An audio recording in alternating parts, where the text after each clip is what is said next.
Boa noite, pessoal. Começando mais uma live de quartas, o nosso espaço virtual do Centro Espírita Nair Montes de Castro, nosso celeiro de luz. Que Jesus nos abençoe e que possamos unir os nossos corações, nossos espíritos a esse Mestre que nos ama tanto. Espero que todos estejam muito bem e hoje vamos ler mais um capítulo do livro Boa Nova, psicografado por Chico Xavier e ditado pelo espírito Humberto de Campos. Se eu não me engano, já estamos no capítulo 23, não ou 24? Deixa eu dar uma olhadinha aqui. 23, a ilusão do discípulo.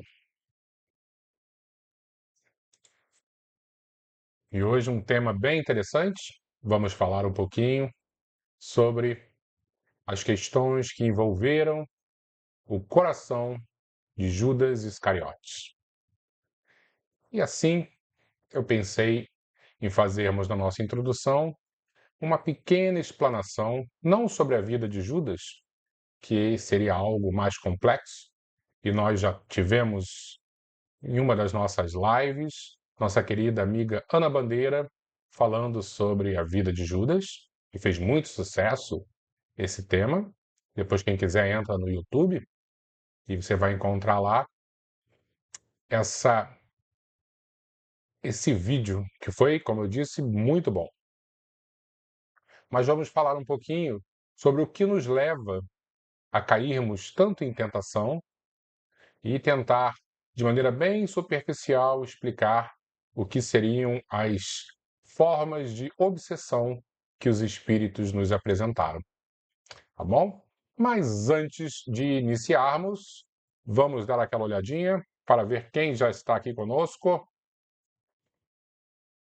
Socorro, muito boa noite, que Jesus lhe abençoe.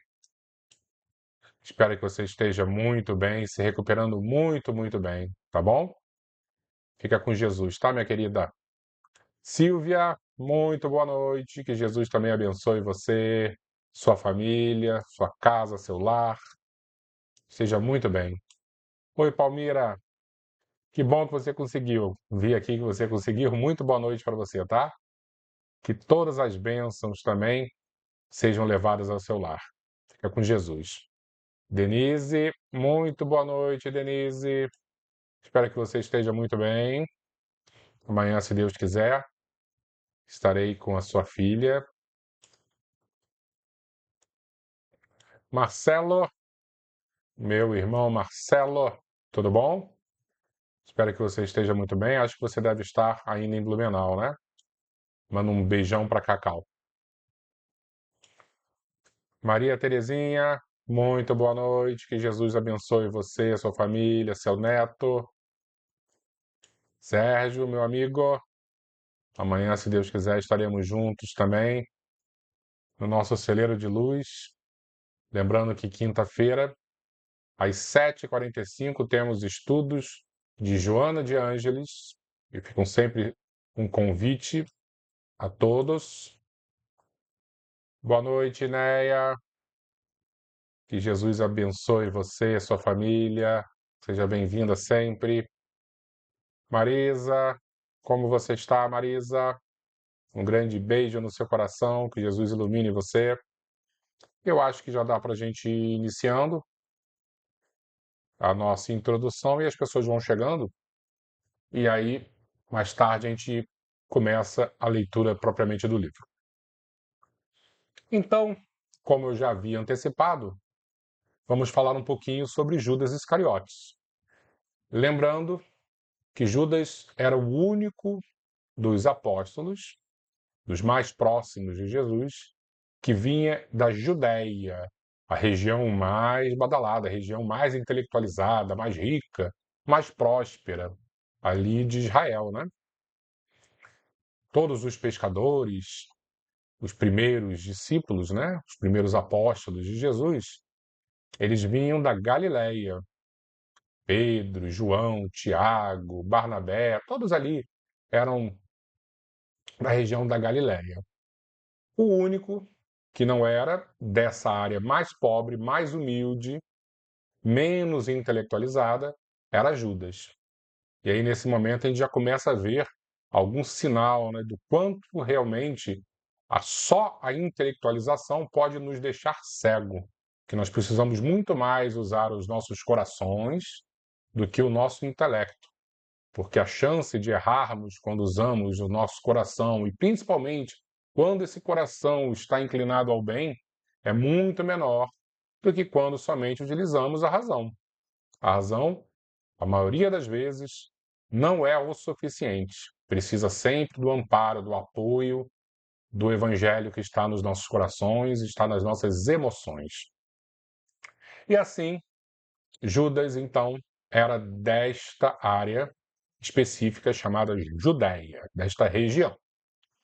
E ele, muito provavelmente, também deveria ser um dos mais cultos de todo o grupo, competindo ali com Mateus, o cobrador de impostos. Semana passada falamos também sobre um outro cobrador de impostos que se chamavam, nessa época, de publicanos, que era o Zaqueu. Quem quiser dar uma olhadinha na semana passada, foi bem interessante o estudo. E como nós percebemos na leitura anterior, Zaqueu era muito mal visto. Por quê? Porque ele cobrava impostos dos judeus para dar para os romanos, assim como Mateus. Então, muito provavelmente, Mateus tinha conhecimentos matemáticos, de contabilidade, né? Porque não, o Império Romano não ia colocá-lo como cobrador de impostos. Então, ele deveria rivalizar com Judas nas questões intelectuais. Tanto que Judas foi o responsável pela contabilidade do grupo de Jesus. Era ele que alocava os recursos financeiros, ele que definia quanto de comida comprar, onde ficar hospedado, ele que fazia essa matemática. Por que não Mateus? Mais uma vez, muito provavelmente, porque Mateus, como era um publicano, antes de se transformar no seguidor de Jesus, os discípulos não deviam confiar nele. Então colocaram os recursos financeiros nas mãos de Judas. Olha que perigo, né? E a gente sabe no que deu, né? Como Judas acabou se perdendo no caminho. Hoje nós vamos, a partir da leitura trazida, dessa nova compreensão trazida por Humberto de Campos, ter uma visão um pouquinho diferente, um pouquinho mais aprofundada do que motivou Judas. A gente não vai dar spoiler agora para deixar para o momento da leitura. Mas não foi tão simples como as pessoas, os estudiosos, os historiadores afirmam ter sido. O que os historiadores nos comunicam, nos informam? Que Judas, na verdade, ele acreditava tanto em Jesus que ele colocou o mestre numa situação de vida ou morte e Jesus iria ter que se posicionar a favor dele mesmo e do grupo e da sua missão e iria, de alguma maneira, dar a volta por cima e mostrar todo o seu potencial para, seja o sinédrio, os judeus ou a, a República Romana, né? Que controlava tudo. Na verdade, nessa época já era o Império Romano. Não, o Império Romano. Não, já era, porque o Império Romano inicia 27 antes de Cristo. Então já temos o Império, lógico, temos o Império sim, até o imperador era Tibério. Exatamente, a República já tinha ficado para trás. Então, voltando aqui, recapitulando, dentro da ideia dos historiadores, Judas não quis exatamente trair Jesus. Ele quis só colocar Jesus numa situação, olha, mestre, você vai ter que mostrar realmente que você é o Messias, é o escolhido, e quando eles forem prender você, você vai mostrar todo o seu potencial, vai acabar com todo mundo e vai reinar nesse mundo de Deus, né? Só que ele não compreendeu que Jesus era um cordeiro, era um homem pacífico, o príncipe da paz, e jamais ele iria, de alguma maneira, usar a violência ou seus poderes para tomar conta da situação. Ele se entregou. E aí, nós vamos fazer uma pequena análise desse, desse equívoco que saiu tão caro para a humanidade e para também, principalmente, né, ali de maneira mais específica, na vida do próprio Judas, que acabou se matando pela culpa que carregou consigo. O que faz uma pessoa tomar uma atitude tão assim equivocada? E aí nós vamos voltar para um dos capítulos anteriores e vamos recordar que houve um certo momento que Jesus estava conversando com Pedro, o pescador, o grande apóstolo, e estava explicando que quando ele chegasse em Jerusalém, ali haveria uma armadilha e ele seria açoitado, iria morrer de maneira infame. E Pedro pergunta para ele: mas como Deus vai permitir que isso aconteça? Então é melhor que o nosso grupo, de maneira nenhuma, vá a Jerusalém. E Jesus acaba sentindo-se tentado pelas palavras de Pedro e diz: afasta-te, Satanás. O que nós podemos interpretar neste momento? Que, em primeiro lugar, Jesus devia estar naquela crise profunda, sabendo que a sua hora final estava chegando. E é claro, com a sua grande capacidade de previsão, né, de presciência, ele via o sofrimento terrível, não apenas que ele iria passar, mas o que decorreria de tudo, de toda a dor que ele iria ter que absorver e no futuro da humanidade. Porque, de uma forma, nós escolhemos as trevas ao invés de escolher Jesus. E tudo isso tem um preço. E eu fico sempre, claro que de maneira. A gente pode estar equivocada, mas eu fico sempre pensando essa crise existencial que estava no coração do Mestre. E, em segundo lugar também, Pedro tenta Jesus no sentido, ó, que Deus é esse que vai permitir que o seu filho passe por tanto sofrimento? Isso é profundo, né? Não sei se vocês já viram o filme do Mel Gibson, Paixão de Cristo. Tem um momento, no final, onde ele está sendo crucificado, que Jesus olha e vê o demônio ali junto das pessoas que estavam acompanhando o momento final de Cristo. Jesus vê o demônio segurando o filho e cuidando do próprio filho. O que a imagem desse filme quer passar? Mais uma tentação, né? Para Jesus ver, até o demônio cuida do filho e Deus não está cuidando do Messias, do seu filho principal. Olha que simbolismo interessante. E Pedro tenta Jesus. Que pai é esse que permite que o filho sofra dessa maneira? Então não vamos a Jerusalém. E Jesus diz: afasta-te, Satanás. Houve diversos momentos onde a figura de Satanás, né, do demônio, surge no Evangelho. Nesse ponto em específico, como é que o Espiritismo trata?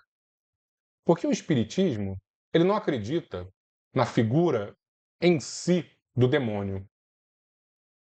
Um ser que nasceu, né, ou que se corrompeu e que eternamente será o mal personificado.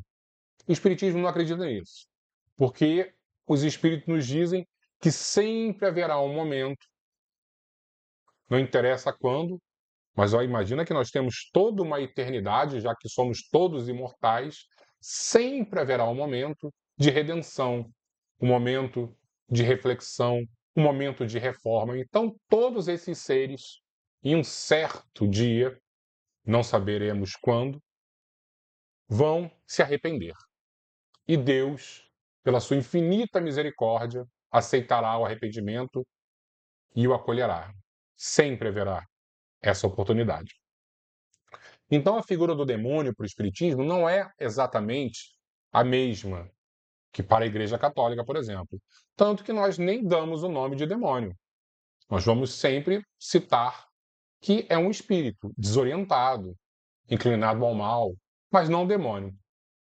Mas dentro dos evangelhos, essa figura surge em diversos momentos e tentando as pessoas. O que os espíritos nos apresentam? Que essa interação entre o mal desencarnado, estou simplificando, não é exatamente assim, mas é só para a gente ter uma ideia. O mal desencarnado e os homens encarnados, eles chamam não de tentação demoníaca, mas de obsessão. É esse domínio que alguns espíritos querem exercer sobre outros. E para simplificar, vamos pegar espíritos desencarnados e espíritos encarnados. Mas obsessão pode ser de encarnado para desencarnado, desencarnado para desencarnado, encarnado para encarnado, tá? Porque, por definição, é esse domínio que um quer exercer sobre o outro. Então, a obsessão seria isso. E Kardec, junto dos espíritos, apresenta 3 tipos distintos de obsessão. Essa, por exemplo, que Pedro foi acometido quando o suposto demônio o tentou, falou pela sua boca para tentar Jesus, melhor dizendo, seria uma obsessão simples. Como assim simples, Leco? Sim, Pedro não tinha nenhum tipo de intuito de prejudicar Jesus, mas pela sua invigilância, ele permitiu que as trevas entrassem em seu pensamento e utilizassem da sua boca para passar essa mensagem para Jesus. Pedro foi obsidiado de maneira simples, tá?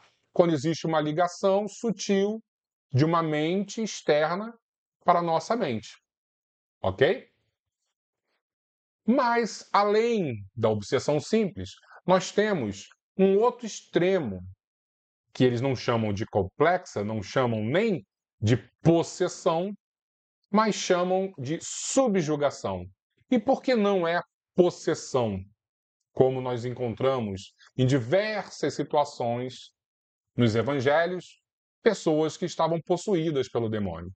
Porque Kardec, junto dos espíritos, Kardec, fazendo essa análise que os espíritos passaram para ele, ele nos explica que possessão daria o sentido de um domínio total dos espíritos sobre as nossas vidas.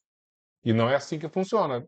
Nós, por estarmos encarnados, temos o domínio. Por menor que seja, numa situação extrema dessa, ainda temos o domínio. E a palavra possessão dá a entender que não, que o espírito que está tomando conta de tudo. Por isso que ele falou subjugação. Nós estamos subjugados, influenciados fortemente pelos espíritos. Então são esses dois extremos que o evangelho nos apresenta. Uma obsessão simples, que seria esse caso de Pedro, que recebe uma mensagem na intuição e fala, ou o caso de diversos endemoniados que já tinham perdido o controle, né, que se jogavam no fogo, rolavam, se queimavam. Ok? Então, nós temos essas duas situações. Mas existe um meio termo. Nem tão simples, nem tão complexo, que os espíritos vão nos apresentar como a obsessão do tipo fascinação. E o que seria o tipo fascinação? É quando nós, com uma convicção profunda, não usamos nem da razão, nem do evangelho, que é o principal para nos defender da fascinação, nem da moralidade, e acabamos, por termos essa certeza cega, fazendo coisas completamente equivocadas. Existe um pensamento de Nietzsche, o filósofo alemão, que ele diz que a convicção é maior inimiga da verdade do que a própria mentira. E isso é muito correto. Quantas pessoas, quando estão convictas de algo, você apresenta todas as provas que a ideia dela, por exemplo, é absurda, mas ela está tão convicta que ela não consegue enxergar a verdade. Vou repetir. A convicção é maior inimiga da verdade do que a própria mentira. Vai provar para um terraplanista que o nosso planeta é redondo. É claro que não é exatamente redondo, estou simplificando, mas não é plano. Ele, apesar de todas as evidências, vai continuar acreditando que a Terra é plana. Por quê? Porque ele está convicto disso. E todos nós, em algum momento, também estamos convictos. E por isso, esquecemos de utilizar a fé raciocinada que Kardec tanto nos orientou e, principalmente, a verdade trazida por Jesus, que é baseada no amor. Quantos erros, quantas quedas, quantos vexames iríamos evitar se aplicássemos o Evangelho em todas as situações de nossas vidas. Se parássemos para pensar assim, o que Jesus faria numa situação dessa? Como ele agiria?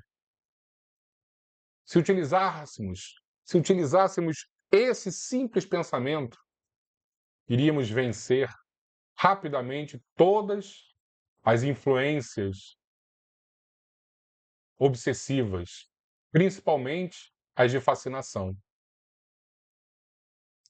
Assim, eu trouxe um pequeno texto de Emmanuel, que eu estou com muita saudade de Emmanuel, para nós lermos e compreendermos esse ponto com maior propriedade.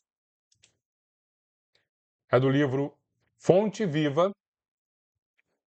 capítulo 24, chamado Pelas Obras. E que os tenhais em grande estima e amor por causa da sua obra. Isso está em Paulo, primeira carta aos Tessalonicenses, capítulo 5, versículo 13. Essa passagem de Paulo, na primeira epístola, na primeira carta aos Tessalonicenses, é singularmente expressiva para a nossa luta cotidiana. Todos experimentamos a tendência de consagrar a maior estima apenas àqueles que leiam a vida pela cartilha dos nossos pontos de vista. Então, quando a pessoa concorda conosco, nós adoramos. Nossa, essa pessoa é muito legal. Por quê? Porque ela aplaude todas as nossas loucuras.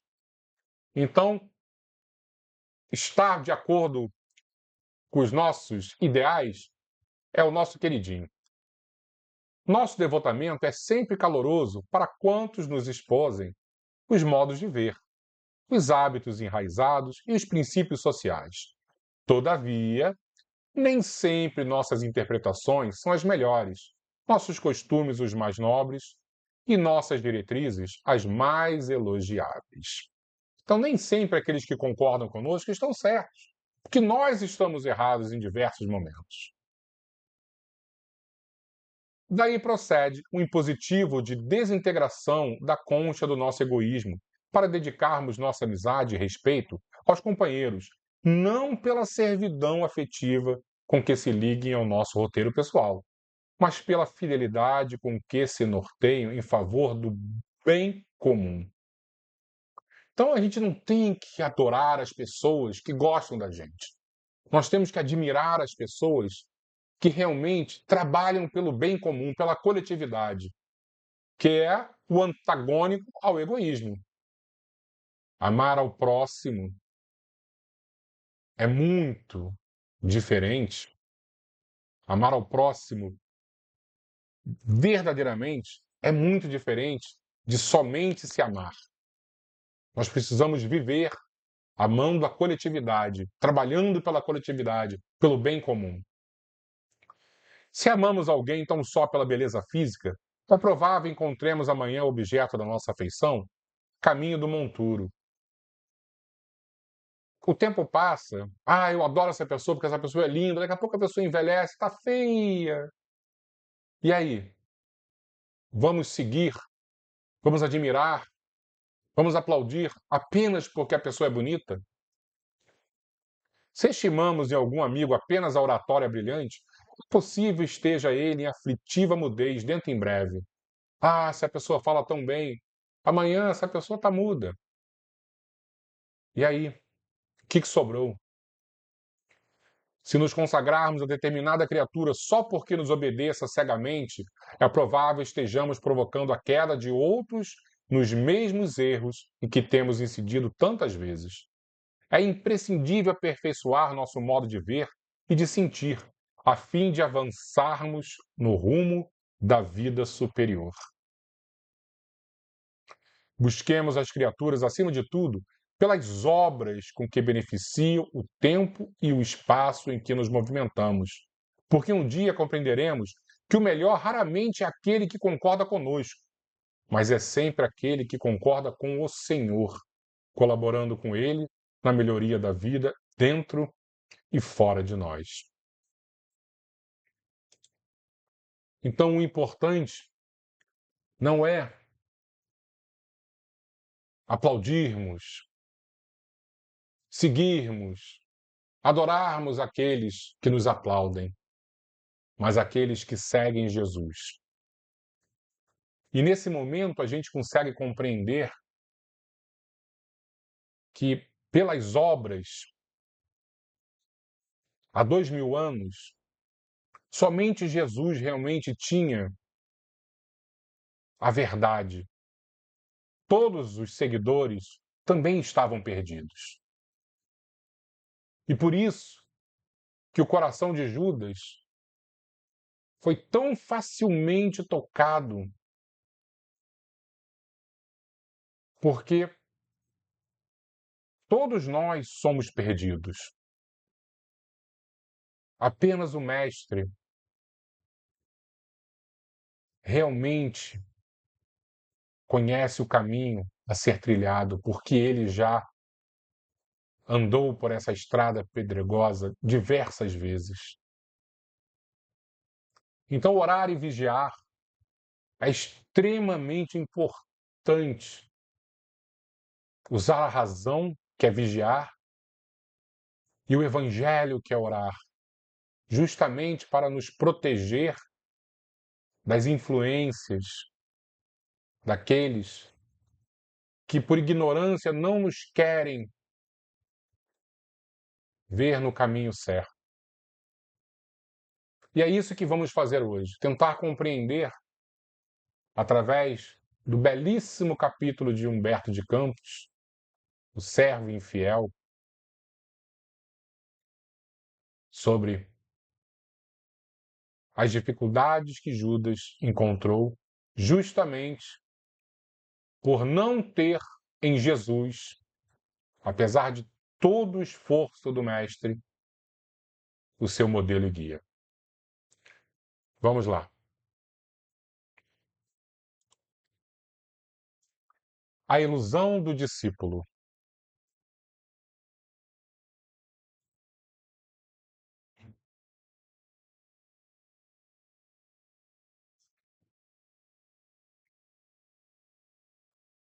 Jesus havia chegado a Jerusalém sob uma chuva de flores. De tarde, após a consagração popular, caminhavam Tiago e Judas lado a lado por uma estrada antiga, marginada de oliveiras, que conduzia às casinhas alegres de Betânia. Lembrando então que essa chuva de flores é o famoso Domingo de Ramos, quando Jesus chega uma semana antes da crucificação e é recebido com toda a pompa, com toda a alegria, como o Messias anunciado por tantos e tantos grandes nomes do Antigo Testamento, que na época, lógico, eles não chamavam de Antigo Testamento, mas as Escrituras Sagradas. Judas Iscariotes deixava transparecer no semblante íntima inquietação, enquanto no olhar sereno do filho de Zebedeu fulgurava a luz suave e branda que consola o coração das almas crentes. Tiago exclamou: Judas, entre ansioso e atormentado, não achas que o mestre é demasiado simples e bom para quebrar o jugo tirânico que pesa sobre Israel, abolindo a escravidão que oprime o povo eleito de Deus? Você vê que Judas estava com essa crise no coração. Será que Jesus, por ser tão bonzinho, é forte o suficiente para vencer o Império Romano, para mostrar ao Sinédrio que ele é o Messias? Mas, replicou o interpelado, poderias admitir no mestre as disposições destruidoras de um guerreiro do mundo? Não tanto assim. Você vê que Tiago tinha já a noção de que a missão de Jesus não era vencer o mundo desta maneira. Não tanto assim. Contudo, tenho a impressão de que o Messias não considera as oportunidades. Ainda hoje, tive a atenção reclamada por doutores da lei que me fizeram sentir inutilidade das pregações evangélicas, sempre levadas a efeito entre as pessoas mais ignorantes e desclassificadas. Ora, as reivindicações do nosso povo exigem um condutor enérgico e altivo. Judas está abrindo o coração, né? Israel, retrucou o filho de Zebedeu, de olhar sereno, sempre teve orientadores revolucionários. O Messias, porém, vem efetuar a verdadeira revolução, edificando o seu reino sobre os corações e nas almas. Aí nós vemos que não faltaram tentativas para acalmar, para pacificar, para trazer Judas à realidade. Por isso que a gente consegue intuir que o pobre discípulo estava obsidiado, perdeu a razão justamente porque a sua fase da obsessão já era a fascinação. Ele, a sua verdade, a sua convicção era maior do que todo o amor apresentado não apenas por Jesus, mas pelos demais companheiros de trabalho. Judas sorriu, algo irônico, e acrescentou: Mas poderemos esperar renovações sem conseguirmos o interesse e a atenção dos homens poderosos? Judas queria que Jesus esquecesse o povo sofrido e fosse lá bajular os poderosos para convencê-los, né? E quem haverá mais poderoso do que Deus, de quem o Mestre é o enviado divino? Você vê que Tiago realmente estava inspirado. Em face dessa invocação, Judas mordeu os lábios, mas prosseguiu. Não concordo com os princípios da inação e creio que o Evangelho somente poderá vencer com amparo dos prepostos de César, do Império Romano, ou das autoridades administrativas de Jerusalém, que nos governam o destino, ou do Sinédrio. Acompanhando o mestre nas suas pregações em Cesareia, em Sebaste, em Corazim e Betsaida, quando nas suas ausências de Cafarnaum, jamais o vi interessado em conquistar a atenção dos homens mais altamente colocados na vida. É certo que de seus lábios divinos sempre brotaram a verdade e o amor, por toda parte. Mas só observei leprosos e cegos, pobres e ignorantes, abeirando-se de nossa fonte. Ele não entendeu que Jesus, o médico das almas, veio justamente para tocar o coração dos oprimidos. Jesus, porém, já nos esclareceu, obtemperou Tiago com brandura, que o seu reino não é deste mundo. Imprimindo aos olhos inquietos um fulgor estranho, o discípulo impaciente revidou com energia. Vimos hoje o povo de Jerusalém a tapetar o caminho do Senhor com as palmas de sua admiração e do seu carinho. Precisamos, todavia, impor a figura do Messias às autoridades da corte provincial e do templo, de modo a aproveitarmos esse surto de simpatia. Notei que recordo-me, entretanto, de que o mestre nos asseverou certa vez que o maior na comunidade será sempre aquele que se fizer o menor de todos. Jesus recebia as homenagens populares sem partilhar do entusiasmo febril de quantos cercavam, razão porque necessitamos multiplicar esforços em lugar dele, a fim de que a nossa posição de superioridade seja reconhecida em tempo oportuno. Que superioridade, né?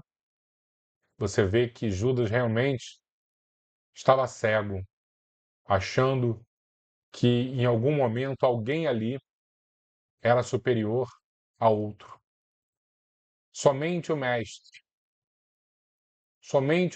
está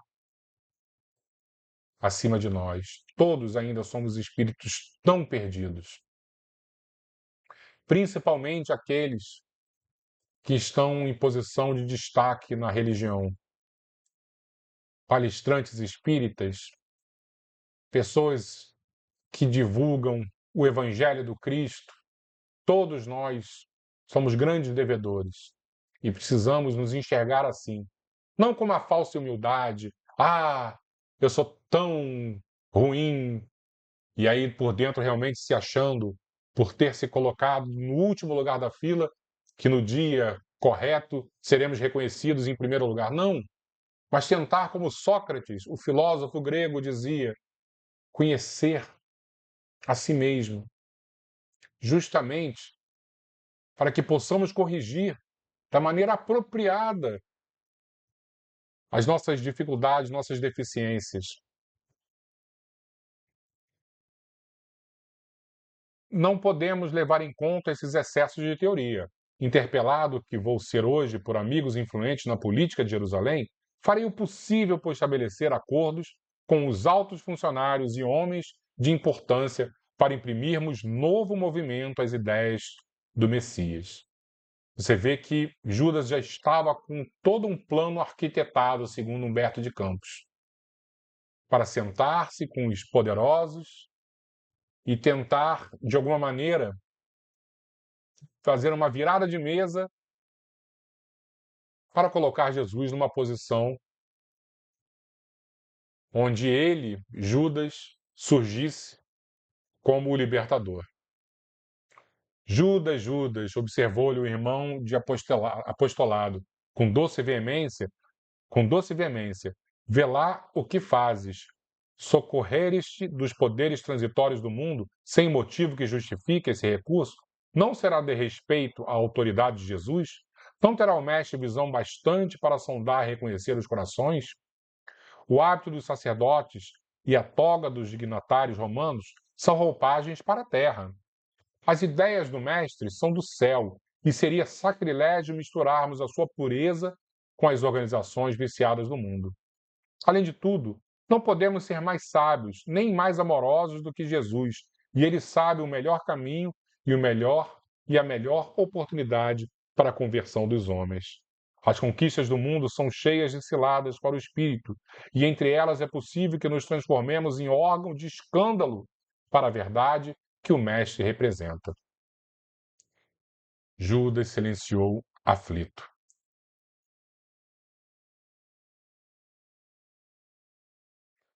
No firmamento, os derradeiros raios de sol batiam nas nuvens distintas, enquanto os dois discípulos tomavam rumos diferentes. Sem embargo das carinhosas exortações de Tiago, Judas Iscariotes passou a noite tomado de angustiosas inquietações. E aí eu fico imaginando a influência do mal, e que não devia ser nem um pouco pequena na mente de Judas. Não seria melhor apressar o triunfo mundano do cristianismo? Israel não esperava um Messias que fechasse nas mãos todos os poderes? Valendo-se da doutrina do Mestre, poderia tomar para si as rédeas do movimento renovador, enquanto Jesus, na sua bondade e simpleza, ficaria entre todos como um símbolo vivo da ideia nova. Então Judas, ele queria ser o libertador. Recordando suas primeiras conversações com as autoridades do Sinédrio, meditava na execução de seus sombrios desígnios. A madrugada o encontrou decidido na embriaguez de seus sonhos ilusórios. Entregaria o mestre aos homens do poder, em troca de sua nomeação oficial para dirigir a atividade dos companheiros. Teria autoridade e privilégios políticos. Então, olha o que Humberto de Campos nos revela. Esse bastidor é muito importante. Judas, ele queria ser o líder e, para isso, entregaria Jesus, porque sabia que Jesus não iria acelerar o processo. Jesus era muito pacífico, muito lento na cabeça dele. Ele, sim, controlando a situação, iria dar a velocidade e o direcionamento correto. Satisfaria suas ambições, aparentemente justas, com o fim de organizar a vitória cristã no seio de seu povo. Convicções. Ele estava cheio de certezas. Depois de atingir o alto cargo com que contava, libertaria Jesus e lhe dirigiria os dons espirituais, de modo a utilizá-los para a conversão de seus amigos e protetores prestigiosos. O mestre, a seu ver, era demasiadamente humilde e generoso para vencer sozinho por entre a maldade e a violência. Ao desabrochar a alvorada, o discípulo imprevidente demandou o centro da cidade e, após horas, era recebido pelo Sinédrio, onde lhe foram hipotecadas as mais relevantes promessas. Apesar de satisfeito com a sua mesquinha gratificação e desvairado no seu espírito ambicioso, Judas amava o Messias e esperava ansiosamente um instante do triunfo para lhe dar a alegria da vitória cristã, através das manobras políticas do mundo. Ele amava o Mestre. Só que a sua incompreensão era superior a esse amor. O prêmio da vaidade, porém, esperava a sua desmedida ambição. Humilhado e escarnecido, seu mestre bem-amado foi conduzido à cruz da ignomínia, sob vilipêndios e flagelações. Daqueles lábios que haviam ensinado a verdade e o bem, a simplicidade e o amor, não chegou a escapar-se uma queixa. Martirizado na sua estrada de angústias, o Messias só teve o máximo de perdão para seus algozes. Observando os acontecimentos que lhe contrariavam as mais íntimas suposições, Judas Iscariotes se dirigiu a Caifás, que era o sumo sacerdote, do Sinédrio, reclamando o cumprimento de suas promessas. Os sacerdotes, porém, ouvindo-lhe as palavras tardias, sorriam com sarcasmo. Ele percebeu que fora usado. Debalde recorreu às suas prestigiosas relações de amizade. Teve de recorrer à falibilidade das promessas humanas. Atormentado e aflito, buscou os companheiros de fé, encontrou-os vencidos e humilhados. Pareceu-lhe, porém, descobrir em cada olhar a mesma exprobração silenciosa e dolorida. Já se havia escoado a hora sexta em que o Mestre expirara da cruz, implorando perdão para seus verdugos. De longe, Judas contemplou todas as cenas angustiosas e humilhantes do Calvário. Atroz remorso lhe pungia a consciência dilacerada. Lágrimas ardentes lhe rolavam os olhos tristes e amortecidos. Malgrado a vaidade que o perdera, ele amava intensamente o Messias. Que dor, que tristeza deve ter passado pela alma deste homem. Amava o Messias, amava o Mestre, traiu, achando que o seu plano seria perfeito e percebeu que uma grande tragédia havia ocorrido.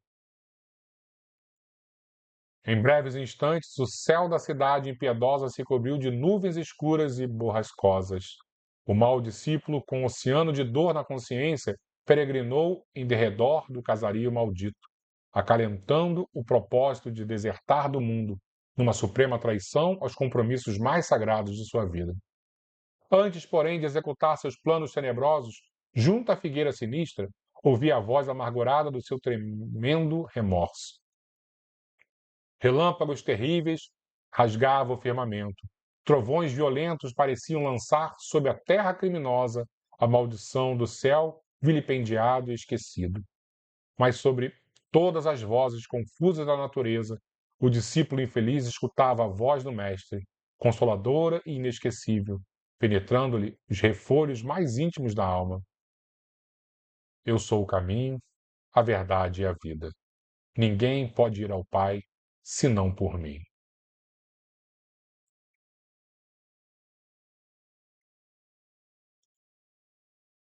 Que belo capítulo.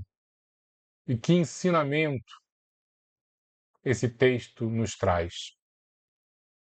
A vigilância, utilizando a razão, mas em primeiro lugar a oração, utilizando a moralidade. Então, toda vez que tivermos certezas e temos certezas demais, vamos lembrar, vamos nos perguntar o que Jesus faria se estivesse no meu lugar. E é claro que é muito difícil fazermos isso. E principalmente, mais difícil ainda, mudarmos as nossas convicções na direção correta, que é a direção que Jesus nos apontou. Mas esse é o nosso objetivo na Terra. Essa é a nossa missão. Não virar um novo Messias, porque não temos essa pretensão, mas transformarmos o nosso íntimo, buscando, por mais que Jesus tenha nos dito isso, sede perfeitos, mas não é ainda buscando a perfeição, mas buscando, de algum modo, a retidão dos nossos atos. É isso que, nesse momento, Jesus espera de cada um de nós.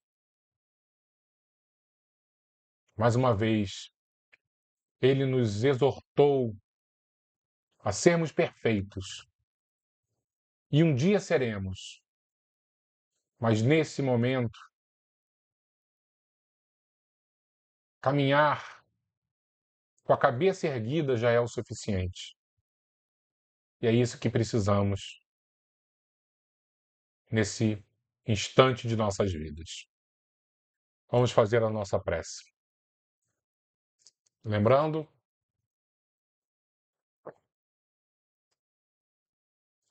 a nossa água, que será abençoada pelos bons espíritos que já estão em nossos lares, iluminando e protegendo nossos caminhos.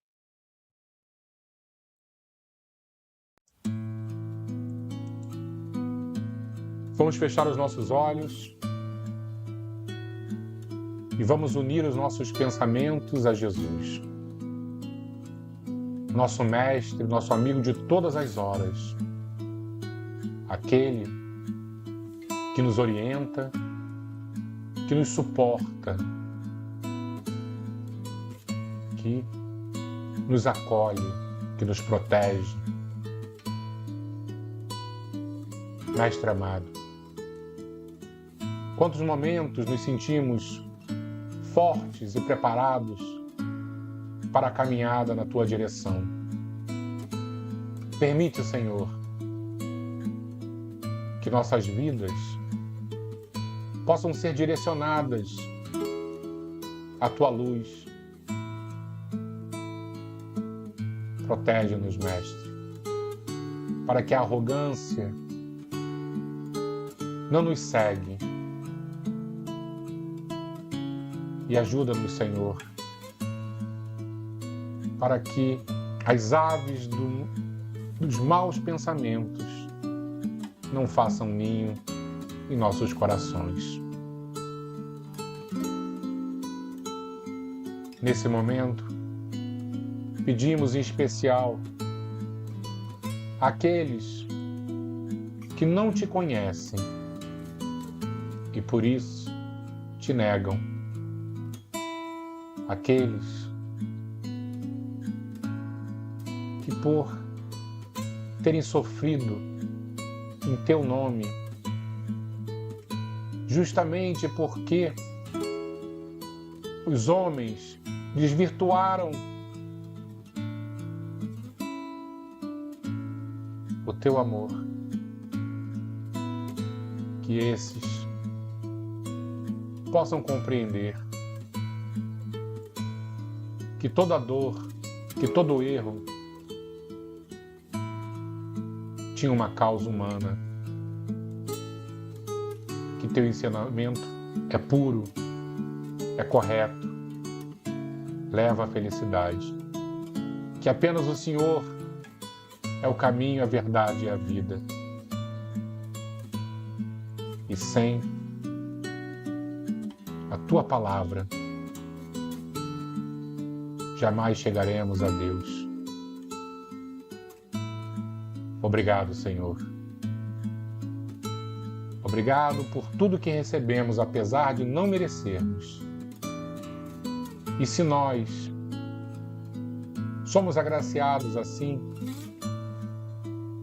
ajuda aqueles que mais estão perdidos, que mais sofrem, justamente aqueles que não te conhecem.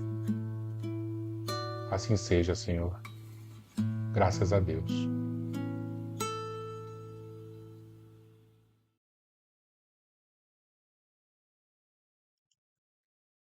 Muito obrigado, pessoal.